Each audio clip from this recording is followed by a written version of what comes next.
Ja men bröder och systrar, töser och pågar. Det är en glädje att presentera för er äppelknyckar. Ja!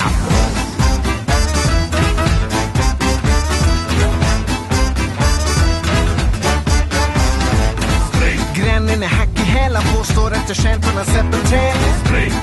Jag vill ju vända, måste göra något åt hon ser. Far han är proletär och jobbar sett men har inte råd med käk. Så klart jag har mina själar, för övrigt är ju grannen miljonär. Jag måste springa nu, för om vännen hinner upp mig får det nog ett tråkigt slut. När jag är lite tvungen nu, för om morsan kommer på mig blir det utegångsförbud. Mor hon är missionär och säger att jag missade en himla värld. Prosten lovar mig själv på söndagsbönen men jag var inte där. Att jag skapar besvär i gränskapet med maten är inte här så. Var är Jesus när vi behöver hjälpen att betala i affärsköp? Jag kommer som en tjuv om natten till storgodsen och ägorna på landet. Disponenterna sitter på punschföräldern men märker ingenting på den starka.